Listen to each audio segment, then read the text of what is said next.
नमस्कार दोस्तों, देखो सीखो स्टडी में आप सभी लोगों का स्वागत है। दोस्तों, यूपीएसआई यानी कि यूपी दरोगा का मूल विधि संविधान सामान्य ज्ञान का पुराना पेपर नंबर 6 यानी 14/12/2017 के सेकंड शिफ्ट में पूछे गए क्वेश्चंस पूछा गया पेपर आ चुका है। ठीक है दोस्तों, तो सितारे अगर कंधे पर चाहिए तो दबा करके आपको मेहनत करनी पड़ेगी। तो चलिए स्टार्ट करते हैं। सबसे पहला नंबर जो क्वेश्चन पूछा गया तो उसमें बैला दिया छत्तीसगढ़ में एक जगह है, खालिस्तान है, के समृद्ध भंडार के लिए जाना जाता है। मतलब किसके भंडार के लिए जाना जाता है? बैला दिला जो है ये किसके भंडार के लिए जाना जाता है? तो देखिए ये जो है हेमेटाइट का जो है भंडारण के लिए जाना जाता है। बैला दिला की पहाड़ी जहाँ प्रचुर मात्रा पर में जो है यहाँ पर उच्चतम कोटि के जो है हेमेटाइट या फिर कह सकते हैं कि लौह का अयस्क, ठीक है, याद रखिएगा लौह के अयस्क को जो है हेमेटाइट कहते हैं। ये का इसका जो है भंडारण है या फिर भंडार है छत्तीसगढ़ में दंतेवाड़ा जिला में स्थित जो है इस खान में हेमेटाइट यानी लौह का भंडार है, दंतेवाड़ा जिला में ये है। नेक्स्ट बात करेंगे, भारत ने सौर पार्क परियोजना यानी SISPP के लिए साझा अवसंरचना के लिए विश्व बैंक के साथ कितनी राशि के ऋण समझौते पर हस्ताक्षर किया है? तो आपको बताना है कितना ऋण जो है विश्व बैंक से इन्होंने हस्ताक्षर करके ऋण के लिए लिया है। $100 मिलियन जो है यहाँ पर जो है ऋण के लिए जो है साझा किया है। ठीक है, जो है यहाँ पर साझा जो अवसंरचना के लिए यहाँ पर जो है 100 मिलियन, ठीक है, ये बात करेंगे दोस्तों। तो विश्व बैंक यहाँ पर देखिए ये भी याद रखिएगा कि shared infrastructure for solar park project, इसको कहेंगे फुल फॉर्म इसका इंग्लिश में। ठीक है, इसके लिए दोस्तों यहाँ पर 100 मिलियन जो है कि डॉलर की राशि ऋण समझौते पर हस्ताक्षर किया है। नेक्स्ट बात करेंगे, 30 नवंबर 2017 को भारत के नौसेना प्रमुख कौन थे? 30 नवंबर 2017 को भारत के नौसेना प्रमुख कौन थे? तो देखिए उस समय जो थे वो थे सुनील लांबा जी, सुनील लांबा जी थे। ठीक है, option number B right answer हो जाएगा। और इनका कार्यकाल जो याद रखिएगा 31 मई 2016 से लेकर के इनका जो कार्यकाल रहा वो 31 मई 2019 तक रहा। ठीक है, वर्तमान में बात करेंगे तो कौन है? करमवीर सिंह जी हैं। करमवीर सिंह जो है वर्तमान में है नौसेना प्रमुख, याद रखिएगा एग्जाम में आ सकता है। नेक्स्ट बात करेंगे, विंस्टन चर्चिल द्वारा घोषित कौन सा घोषणा पत्र भारत पर लागू नहीं किया गया? विंस्टन चर्चिल द्वारा घोषित कौन सा घोषणा पत्र भारत पर लागू नहीं किया गया था? तो राइट आंसर हो जाएगा अटलांटिक घोषणा पत्र। अटलांटिक घोषणा पत्र दोस्तों जो है 14 अगस्त 1941 में द्वितीय विश्व युद्ध के दौरान जारी की गई एक निर्णायक नीति थी, जिसने युद्ध के बाद के विश्व के लिए मित्र देशों के लक्ष्य को परिभाषित किया था। विंस्टन चर्चिल द्वारा घोषित अटलांटिक जो है घोषणा पत्र भारत पर लागू नहीं किया गया था। नेक्स्ट बात करेंगे, वर्ष 2016 में अंतर्राष्ट्रीय मुद्रा कोष यानी IMF की बात कर रही है, ठीक है, ने 4 देशों को अधिक मतदान के अधिकार दिए जो उसकी शासन संरचना को प्रभावित करते हैं। निम्न में से कौन सा देश उनमें से नहीं है? 4 देशों के बारे में बता रहे हैं, कौन सा इनमें से नहीं है वो आपको बताना है। तो देखिए दोस्तों यहाँ पर जो श्रीलंका जो ये नहीं है, भारत, चीन और ब्राजील हैं। ठीक है, यहाँ पर 4 देश जो है चीन, भारत और ब्राजील और रूस है। तो यहाँ पर श्रीलंका जो है नहीं है। ठीक है, इसमें जो अधिक मतदान का अधिकार जो है ये आपका ऑप्शन बी वाला जो है गलत है। नेक्स्ट बात करेंगे, इंदिरा साहनी निर्णय के रूप में बहुचर्चित जनहित याचिका यानी PIL मामले को ऐतिहासिक माना जाता है, क्योंकि क्यों ऐतिहासिक माना जाता है वो आपको बताना है। ऑप्शन दे रखे हैं। क्योंकि अदालत ने सरकारी नौकरियों में पिछड़े वर्गों के लिए आरक्षण के औचित्य और जरूरत को स्वीकार किया। ठीक है, स्वीकार किया है। ऑप्शन नंबर जो है ए राइट आंसर हो जाएगा। इंदिरा साहनी वाला 1992 का याद रखिएगा, 1992 का ये है। ठीक है, PIL जो मामला ऐतिहासिक माना इसको जाता है। ठीक है, नेक्स्ट बात करेंगे, ये आपका यातायात संकेत दिया था या फिर यातायात सिंबल कह सकते हैं। काफी क्वेश्चंस जो यातायात एक दो करके हर एक एग्जाम में आ रहे हैं। ठीक है, इसका आपको बताना है क्या अर्थ होगा, इस यातायात संकेत का क्या अर्थ होगा। तो देखिए, इस यातायात का जो संकेत है वो आपका है कि सड़क नीचे जाती है। ठीक है, सड़क नीचे जा रही है। ठीक है, ऑप्शन नंबर जो है ए राइट आंसर हो जाएगा। नेक्स्ट क्वेश्चन है, निम्नलिखित संकेतों में से कौन सा पूर्वानुमान नहीं करता है बल्कि केवल लंबी अवधि के रुझान की पुष्टि करता है। कौन सा इनमें से है जो पूर्वानुमान नहीं करता है बल्कि लंबी अवधि के रुझान की पुष्टि करता है।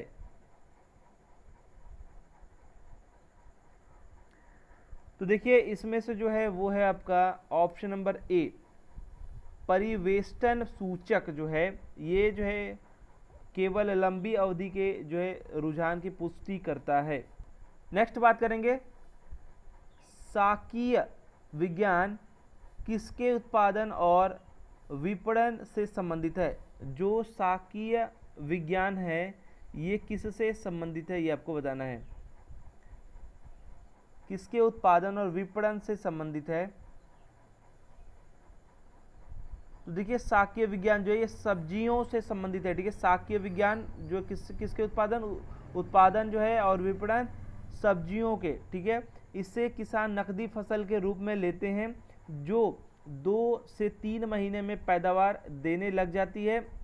इसमें भोजन के लिए अकाष्ठीय पौधे की खेती से संबंधित मुद्दों का अध्ययन होता है।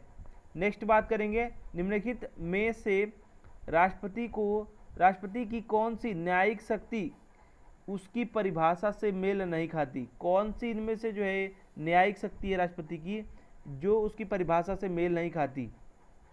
रूपांतरण, पूर्ण जो है क्षमादान, दंड विराम यानी कि कम सजा देना, और दंड घटाना यानी सजा कम करना, और दंड निलंबन यानी सजा को स्थायी तौर पर टालना।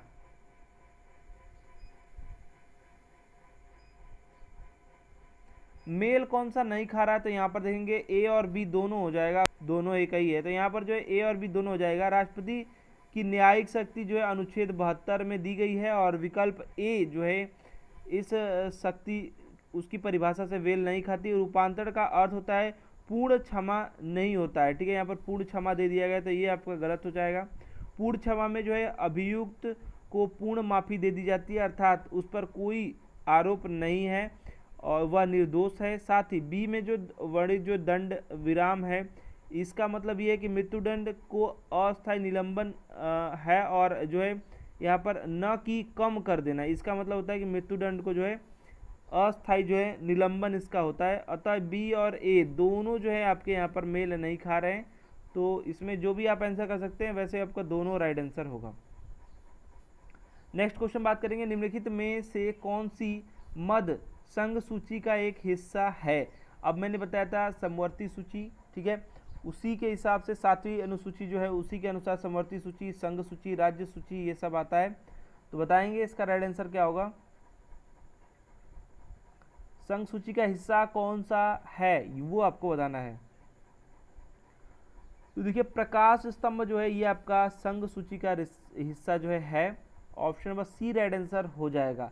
इसके अधीन बात करेंगे तो प्रकाश पोत, परिवहन एवं वायुयान की सुरक्षा के लिए अन्य व्यवस्था है। ठीक है, नेक्स्ट बात करेंगे।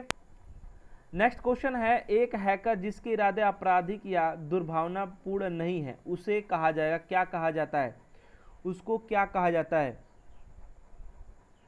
तो ध्यान दीजिएगा, वो काला हो गोरा उससे कोई मतलब नहीं है, वाइट हैट हैकर कहेंगे, वाइट हैट हैकर।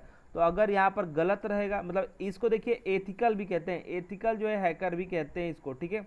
अगर यहाँ पर जो है ब्लैक हैट रहेगा यानी बुरा, मतलब उसका अपराधीपूर्ण उसका षड्यंत्र या फिर उसका दुर्भावना रहेगा, ठीक है, तो उसको कहेंगे ब्लैक हैट हैकर, ठीक है। वाइट जो है ये बचाते हैं।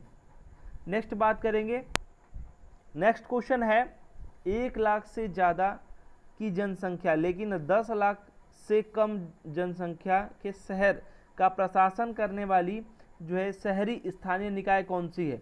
1 लाख से ज़्यादा रहेगा शहर की जनसंख्या और 10 लाख से कम रहेगा, तो उसकी जो प्रशासन करने वाली जो शहरी स्थानीय निकाय है उसको क्या कहेंगे, उसको आप क्या कहेंगे।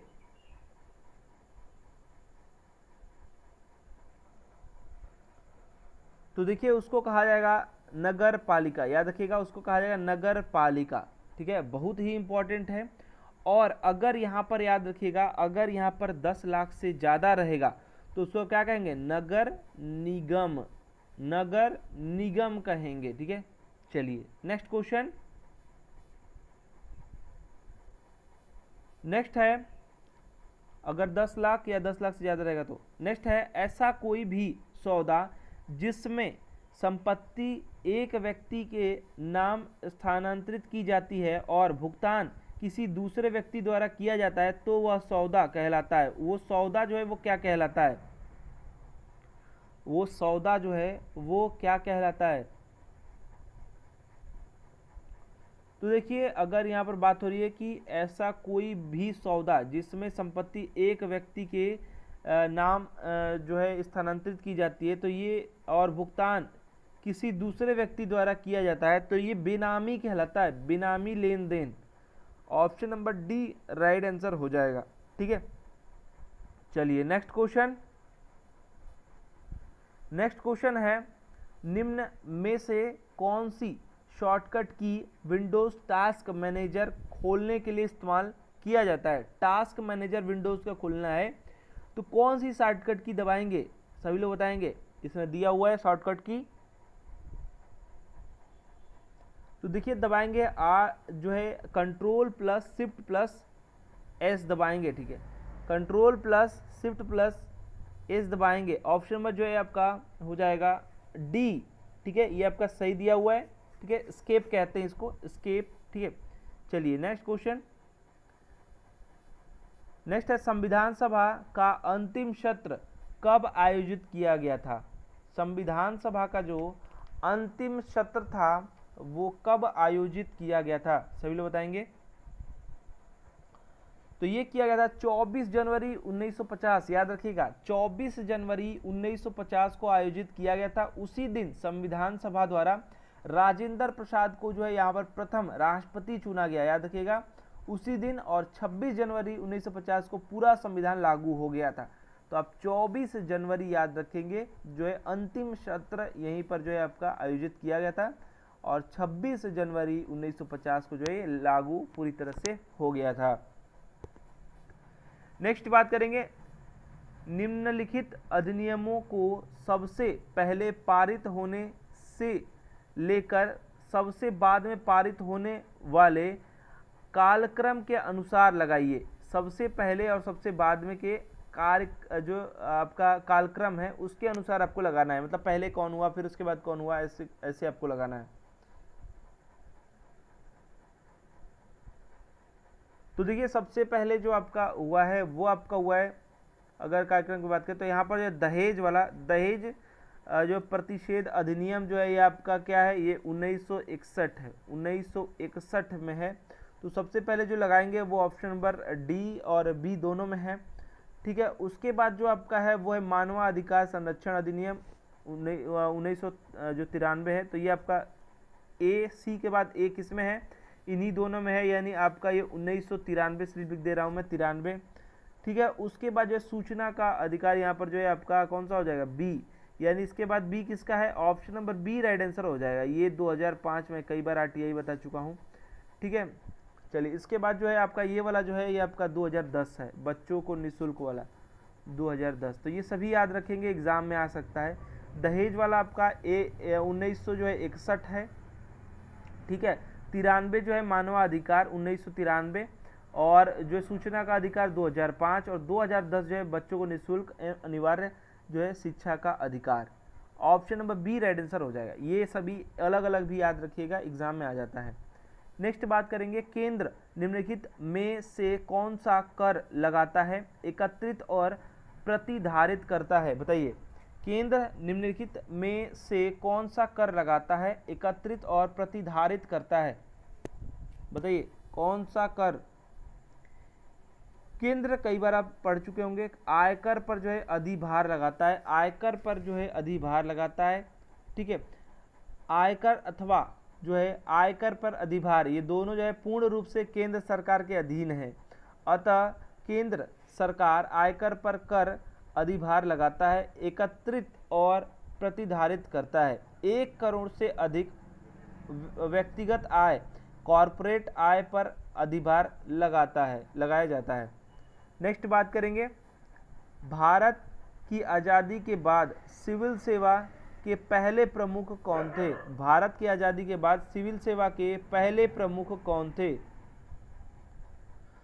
तो पिल्लै जी थे दोस्तों, NR Pillai. Option number A right answer हो जाएगा। NR Pillai, option number A right answer हो जाएगा। यानी नारायण राघवन पिल्लै इनका नाम है, जिन्हें जो है रैंग के नाम से भी जाना जाता है।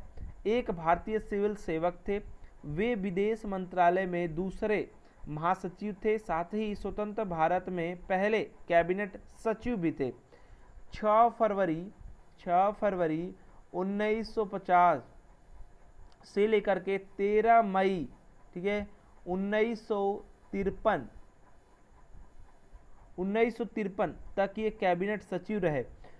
उन्होंने फ्रांस में भारत के राजदूत के रूप में भी कार्य किया या काम किया। अतः भारत की जो है आज़ादी के बाद सिविल सेवा प्रमुख जो है NR पिल्लै थे।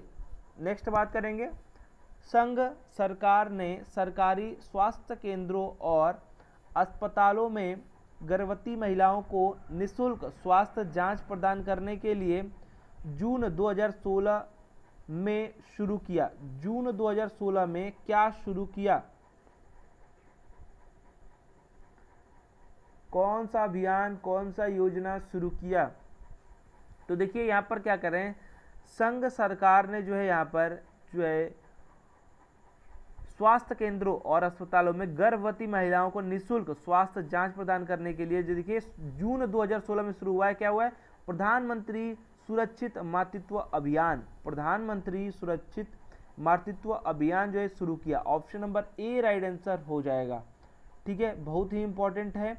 इसमें क्या होता है, इसमें याद रखिएगा, इस अभियान के तहत गर्भवती महिलाओं को सरकारी स्वास्थ्य केंद्रों पर उनकी गर्भावस्था के दूसरी और तीसरी तिमाही की अवधि, यानी गर्भावस्था के 4 महीने के बाद जो है के दौरान प्रसव पूर्व देखभाल सेवाओं का न्यूनतम जो है पैकेज प्रदान किया जाएगा।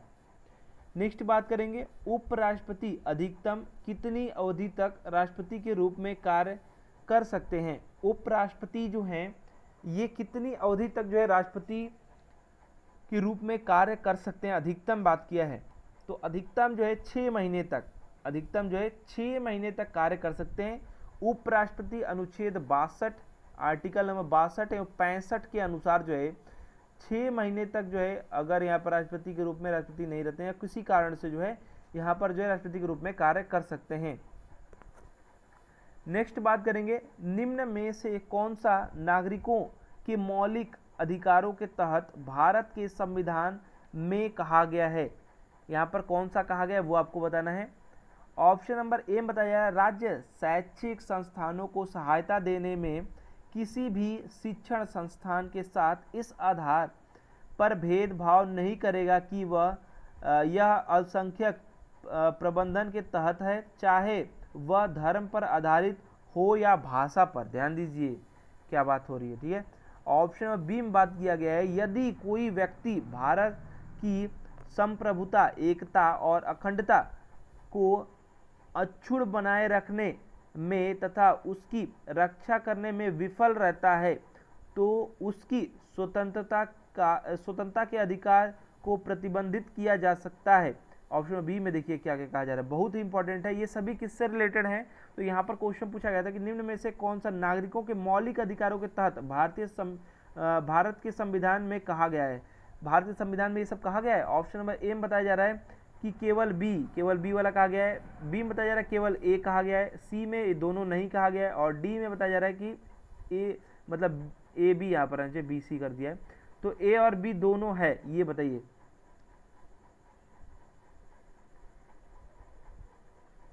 सभी लोग बताएंगे। तो देखिए इसका जो राइट आंसर हो जाएगा केवल ए जो है वो सही है, यानी केवल ए यानी ऑप्शन नंबर बी। ठीक है, यहाँ पर जो बताया जा रहा है कि राज्य शैक्षणिक संस्थानों को सहायता देने में किसी भी शिक्षण संस्थान के साथ इस आधार पर भेदभाव नहीं करेगा कि यह जो है अल्पसंख्यक प्रबंध के तहत है, चाहे वह धर्म पर आधारित या हो या फिर भाषा पर। ठीक है, इसके साथ आप भेदभाव नहीं कर सकते, ये सही है। बाकी ये वाला जो है गलत है कि उसका जो है स्वतंत्रता का अधिकार प्रतिबंधित किया जाएगा। ठीक है, तो ऑप्शन नंबर ए यानी कि यहाँ पर बात करेंगे तो बी। नेक्स्ट बात करेंगे फ्लेमिंगो शहर कहाँ स्थित है। फ्लेमिंगो जो शहर है वो कहाँ पर स्थित है, क्वेश्चन पूछा गया था। तो देखिए फ्लेमिंगो जो शहर है वो है आपका कच्छ रण में स्थित है, कच्छ रण में स्थित है। ठीक है, गुजरात, याद रखिए गुजरात, फ्लेमिंगो शहर गुजरात के कच्छ रण में स्थित है। यहाँ जो है फ्लेमिंगो अभ्यारण्य भी है, याद रखिएगा।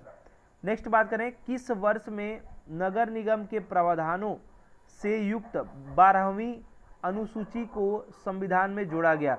बताना है आपको किस वर्ष जो है नगर निगम के प्रावधानों से युक्त 12वीं अनुसूची को संविधान में जोड़ा गया, कौन से वर्ष में जोड़ा गया है। तो देखिए याद रखिएगा अधिनियम, ये संविधान संशोधन याद रखिएगा 74वां है, और ये जो है आपका 1992 में दोस्तों ये जो है नगर निगम के प्रावधानों से युक्त जो 12वीं अनुसूची को जो संविधान में जोड़ दिया गया है, और 12वीं अनुसूची को जोड़ दिया गया। और ये याद रखिएगा इसमें कुल जो टॉपिक है, मतलब ये जो विषय हैं वो आपके 18 विषय हैं। ठीक है, ये भी याद रखिएगा, एग्जाम में आ जाता है। तो ऑप्शन नंबर जो है बी राइट आंसर है। नेक्स्ट बात करेंगे, निम्न में से कौन सा वक्तव्य राज्यसभा के सदस्यों के लिए सही है। इनमें से कौन सा वक्तव्य सही है वो आपको बताना है। ऑप्शन नंबर ए में बताया जाएगा कि राज्यसभा के सदस्य को वही वेतन और अन्य लाभ मिलते हैं जो लोकसभा के सदस्य को मिलते हैं। ऑप्शन नंबर बी में बताया जा रहा है राज्यसभा के सदस्य एकल हस्तांतरणीय मत पद्धति के द्वारा राज्य विधानसभाओं द्वारा चुने जाते हैं। कौन सा राइट आंसर है, कौन सा ऑप्शन इसमें सही बता रहा है। ऑप्शन नंबर ए में केवल ए, इसमें ए बी दोनों नहीं, इसमें केवल बी, और डी बताया जा रहा है कि ए बी दोनों। तो देखिए यहाँ पर दोनों राइट है। ठीक है, वही यहाँ पर जो है अगर वेतन की बात करें अन्य लाभ मिलते हैं राज्यसभा लोकसभा को, और साथ साथ यहाँ पर, लेकिन यहाँ पर बार चेंज होते हैं, वहाँ पर नहीं होते। नेक्स्ट बात करेंगे तो यहाँ पर बताया गया कि राज्यसभा के सदस्य एकल हस्तांतरणीय जो है मत पद्धति से द्वारा जो है ये सब विधानसभा द्वारा चुने जाते हैं। तो ये दोनों है, ऑप्शन डी राइट आंसर हो जाएगा। नेक्स्ट बात करेंगे, नेक्स्ट क्वेश्चन है दृष्टि वैषम्य को किस लेंस के प्रयोग से दूर किया जाता है। दृष्टि वैषम्य को किस लेंस के प्रयोग से दूर किया जाता है। तो देखिए दृष्टि वैषम्य अगर है तो यहाँ पर जो है बेलनाकार लेंस से ये दूर होता है। ठीक है, इसको जो है दृष्टि वैषम्य को जो है एस्टिगामाटिज्म जो है एक जो बीमारी है इसको कहते हैं, और सामान्य दृष्टि की स्थिति जो है ये है। और अगर बात करेंगे तो जो धुंधली दृष्टि के कारण बनती है, यह तब होता है जब कॉर्निया अनियमित आकार से होता है। ठीक है, जो कॉर्निया है वो अनियमित आकार से अगर रहेगा तो ये हो जाता है। कभी कभी आँख के अंदर लेंस की वक्रता के कारण ये हो जाता है, और इसका इलाज जो बेलनाकार लेंस द्वारा जो है सही किया जाता है, दूर किया जाता है। नेक्स्ट बात करेंगे, निम्नलिखित में से कौन सा भारत के संविधान के बारे में सही है। इनमें से कौन सा है जो कि भारत के संविधान के बारे में सही है। ए में बताया जा रहा है यह दुनिया में किसी भी संप्रभु देश का सबसे लंबा लिखित संविधान है। बी में बताया जा रहा है संसद संविधान को जो है निरस्त कर सकती है। सी में बताया जा रहा है यह संसदीय सर्वोच्चता प्रदान करता है जो है ये, और संवैधानिक सर्वोच्चता नहीं। ठीक है, संसदीय संरचना ये प्रदान करता है, संवैधानिक संरचना नहीं। ए में बताया जा रहा है कि ए और बी दोनों हैं, सी में जो बी में है वो बताया जा रहा है कि ए और सी जो है ये है, और सी में बताया जा रहा है केवल ए होगा, और डी में बताया जा रहा है बी और सी होगा। तो कौन सा होगा बताएं। तो देखिए यहाँ पर जो राइट आंसर हो जाएगा केवल ए जो है वो सही है, बाकी यहाँ पर गलत है। ठीक है, यहाँ पर जो बताया गया कि संसदीय संरचना है जबकि संवैधानिक संरचना नहीं, ये गलत है। संसद संविधान को निरस्त कर सकती है, ये भी आपका गलत है। सिर्फ ऑप्शन नंबर ए जो सबसे बड़ा जो लिखित संविधान वाला सही है, यानी ऑप्शन नंबर जो है सी राइट आंसर होगा। नेक्स्ट जो क्वेश्चन है, निम्नलिखित में से कौन सा कथन जो है वित्तवासय जो है मामला के बारे में दुरुस्त है, मतलब सही है, वो आपको बताना है, पूर्णतः सही है। ठीक है, ऑप्शन नंबर ए में बताया जा रहा है कि इसका मतलब है कि बैंक नोटों का जारी करना सोने के द्वारा समर्थित नहीं है। ऑप्शन नंबर बी, इसका मतलब है कि बैंक नोटों और सिक्कों का जारी करना सरकारी प्रतिभूति द्वारा समर्थित नहीं है। सी में बताया जा रहा है कि इसका मतलब है कि बैंक नोटों और सिक्के सरकारी प्रतिभूतियों और सोने द्वारा समर्थित है। और डी बताया जा रहा है इनमें से कोई नहीं। बताइए कौन सा राइट आंसर होगा। पेपर में पूछा गया है, सभी पेपर ही सॉल्व करवा रहे हैं दोस्तों, तो इसका मतलब ये होगा ऑप्शन नंबर ए जो है राइट आंसर हो जाएगा। बैंक नोटों का जारी करना सोने द्वारा जो है पूर्णतः समर्थित नहीं है, अतः जो है वित्तवासय जो है यानी फाइनेंशियल मामला के बारे में जो है ए सबसे निकटतम आंसर हो जाएगा। ऑप्शन नंबर ए जो है राइट आंसर होगा। नेक्स्ट बात करेंगे प्राचीन समुद्री बंदरगाह यानी इसका जो नाम है मुजिरिस किस भारतीय राज्य में स्थित था। मुजिरिस जो है ये किस भारतीय राज्य में स्थित था, सभी लोग बताएंगे।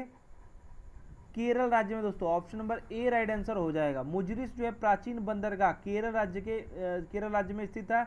यह बंदरगाह अरब सागर और ग्रीस के मध्य जो है व्यापार केंद्र था। यह चेर शासक द्वारा बनवाया गया था, चेर शासक द्वारा ये बनवाया गया था। नेक्स्ट बात करेंगे निदेशक सिद्धांतों में परिवर्तन के लिए एक संवैधानिक संशोधन की आवश्यकता होती है जिसे निम्न के द्वारा पारित किया जाना आवश्यक है। ये बताना है कि निदेशक सिद्धांतों में परिवर्तन के लिए एक संवैधानिक संशोधन की आवश्यकता होती है जिसे निम्न द्वारा पारित करना आवश्यक है।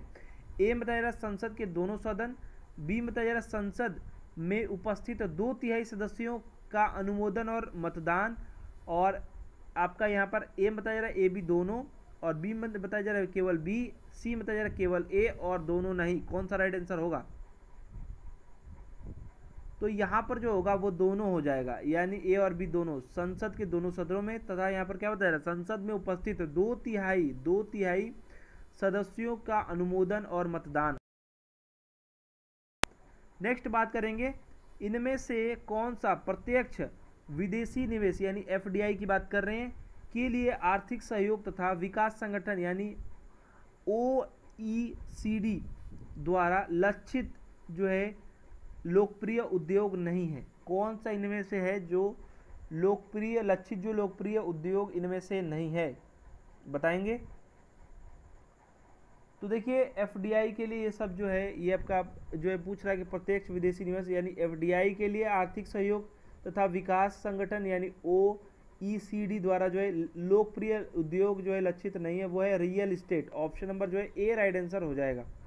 ठीक है, रियल इस्टेट प्रत्यक्ष विदेशी निवेश आर्थिक सहयोग तथा विकास संगठन द्वारा लक्षित लोकप्रिय उद्योग नहीं है। प्रायः रियल इस्टेट का व्यापार निजी स्तर पर किया जाता है। रियल इस्टेट को हिंदी में भूमि भवन, भू संपदा, अचल संपदा, जमीन जायदाद आदि नामों से जाना जाता है। भूमि तथा उसके ऊपर स्थित भवन आदि को सम्मिलित रूप से स्थावर संपदा जो है कहा जाता है या कहते हैं।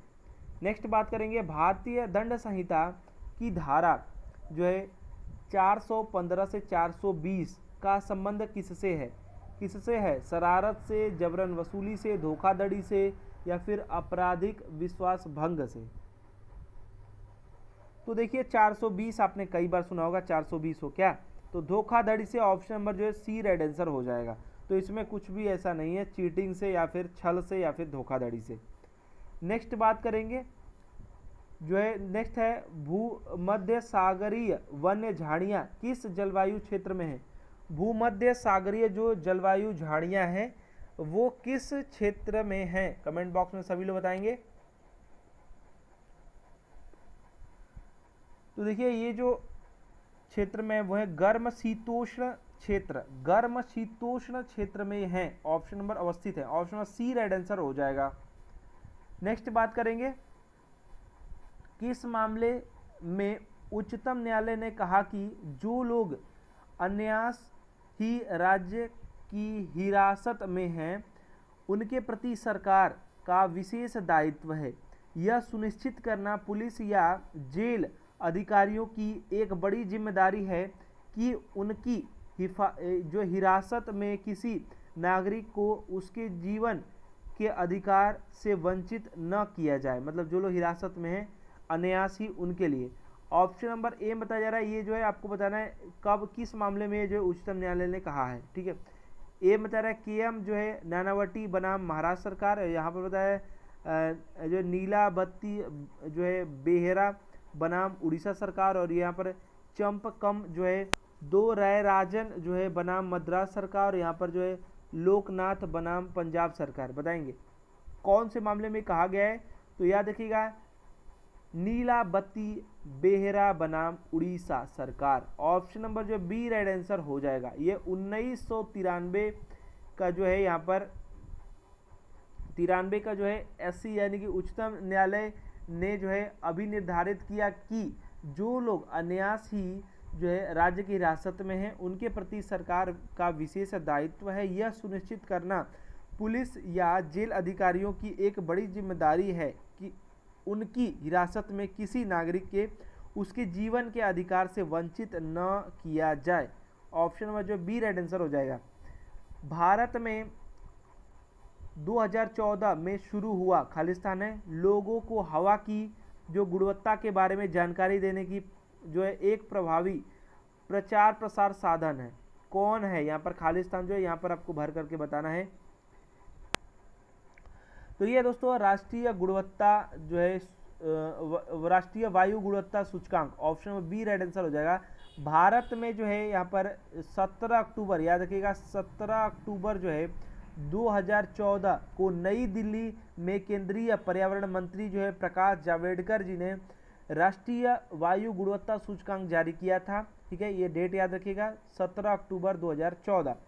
ठीक है, और यहाँ पर यह सूचकांक लोगों को वायु की गुणवत्ता के बारे में जानकारी देने का जो है एक प्रभावी प्रचार प्रसार साधन है, और यहाँ पर जो भराएगा यही राष्ट्रीय वायु गुणवत्ता सूचकांक। ठीक है, नेक्स्ट बात करेंगे आयकर अधिनियम के तहत एक अत्यधिक वरिष्ठ नागरिक के रूप में अर्हता प्राप्त करने के लिए किसी व्यक्ति की आयु, यहाँ पर खालिस्तान है, वर्ष से ऊपर होनी चाहिए। कितने वर्ष से ऊपर होनी चाहिए ये आपको बताना है। तो देखिए वरिष्ठ नागरिकता जो है प्राप्त करने के लिए यहाँ पर जो है अर्हता जो व्यक्ति है वो 80 साल होना चाहिए। आयकर अधिनियम के तहत अगर बात करें तो एक अत्यधिक जो है अत्यधिक वरिष्ठ नागरिक, ठीक है वरिष्ठ नहीं अत्यधिक वरिष्ठ नागरिक अगर बात करेगा तो यहाँ पर 80 वर्ष जो है से ऊपर इनकी आयु होनी चाहिए। आयकर अधिनियम कौन सा है? आयकर अधिनियम 1961 के अंतर्गत जो है ये सब है। ठीक है, यानी सुपर सीनियर सिटीजन के रूप में अगर आप अर्ह होना चाहते हैं तो 80 साल से ऊपर रहना चाहिए। अगर बात करें सीनियर सिटीजन की बात करें तो 60 साल से ऊपर रहेंगे तो सीनियर सिटीजन हो जाएंगे। चलिए नेक्स्ट क्वेश्चन बात करेंगे। नेक्स्ट जो है दोस्तों यहाँ पर जो है क्वेश्चन है वो है निम्न में से किसमें विटामिन ई भरपूर मात्रा में पाई जाती है। देखिए जो भी ऑप्शन देगा उसमें सबसे अधिक जिसमें रहेगा उसको आपको टिक करना होगा, ये नहीं कि किसी में भी थोड़ा मत। देखिए विटामिन ई तो कई चीज़ों में पाई जाती है तो उसको आपको टिक करना है। याद रखिएगा भरपूर मात्रा में पूछा है तो एवोकाडो जो है इसमें सबसे ज़्यादा विटामिन ई पाया जाता है। ठीक है, भरपूर मात्रा में। ठीक है, अगर यहाँ पर बात करें तो जो है फर्टिलिटी के लिए विटामिन ई जो है काफ़ी जो है फर्टिलिटी को आपके स्किन त्वचा के लिए बहुत ही आवश्यक है, साथ साथ बालों के लिए भी कुछ आवश्यक है। और यहाँ पर बात करें तो यह स्त्री पुरुष में कमजोरी को भी दूर करता है। और ये पाया किसमें जाता है? सेव में पाया जाता है, अमरूद में भी पाया जाता है, अंगूर में भी पाया जाता है और एवोकाडो में भी पाया जाता है। एवोकाडो जो है सबसे ज़्यादा है, प्रचुर मात्रा में पाया जाता है तो उसी को आप टिक करेंगे। ठीक है, पाया तो सब में जाता है। नेक्स्ट जो क्वेश्चन है सेकेंड लास्ट क्वेश्चन ये है, ऐसा माना जाता है कि भूदान आंदोलन तब शुरू हुआ जब विनोबा भावे भूमिहीन हरिजनों को पेश आ रही समस्याओं को संबोधित करने के लिए कौन से राज्य के गांव पहुंचे? याद रखिएगा, बहुत ही इंपॉर्टेंट क्वेश्चन है।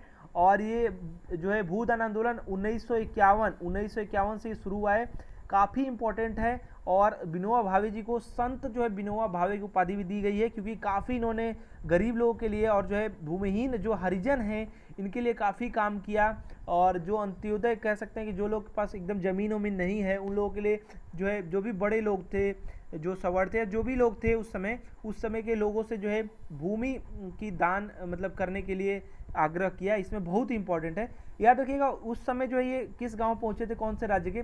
तो ये जो है आंध्र प्रदेश के गांव पहुंचे थे। तो अभी जो है ये तेलंगाना हो गया है, आप जान ही रहे हैं। तो इसका जो गांव है इसका नाम है पोंचमपल्ली गांव, यहाँ पर ये पहुंचे थे। अब ये दोस्तों जो है पहले तेलंगाना था, अब ये 2 जून 2014 से आप जान ही रहे कि ये 2014 से जो है आंध्र प्रदेश तेलंगाना बट गया है, ठीक है। तो याद रखेंगे यहाँ पर पहुंचे तो यहाँ से माना जाता है कि शुरू हुआ, ठीक है। यहाँ से माना जाता है कि जो भूदान आंदोलन है संत विनोबा भावे जी ने यहाँ से स्टार्ट किया, ठीक है। चलिए लास्ट क्वेश्चन देख लेते हैं। यदि किसी नागरिक के सूचना अधिकार अधिनियम के तहत अपील और दूसरी अपील के उपाय समाप्त हो गए हैं तो वह संविधान के अनुच्छेद खाली स्थान है के अधीन उच्चतम न्यायालय में जा सकता है। किस अनुच्छेद के तहत जा सकता है? याद रखिएगा अनुच्छेद 32 है ये, अनुच्छेद 32 संवैधानिक उपचारों का अधिकार अनुच्छेद 32 में दिया गया है। और यहाँ पर क्या है, अतः यदि किसी नागरिक को सूचना अधिकार अधिनियम के तहत, या सूचना का अधिकार अधिनियम कमेंट बॉक्स में सभी लोग लिखेंगे, ठीक है, के तहत अपील और दूसरी अपील के उपाय समाप्त हो गए तो वह संविधान के अनुच्छेद 32 के अंतर्गत जो है सर्वोच्च न्यायालय में जा सकता है। याद रखिएगा ऑप्शन में डी राइट आंसर हो जाएगा। तो देखिए दोस्तों ये आपका 40 क्वेश्चन, सॉरी यहाँ पर 39, एक यहाँ पर बोर्ड ने गलत कर दिया था इसलिए हमने उसको हटा दिया।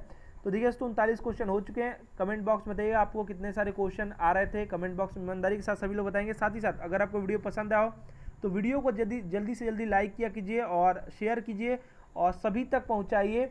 और हमारे वीडियोस को देखने के लिए ऐसे ही चैनल पे बने रहिए, वीडियो को लाइक शेयर किया कीजिए और चैनल को सब्सक्राइब जरूर कर लीजिए, बेल आइकन को प्रेस कर लीजिए। हमारा वीडियो देखने के लिए आप सभी लोगों का फिर से बहुत बहुत धन्यवाद।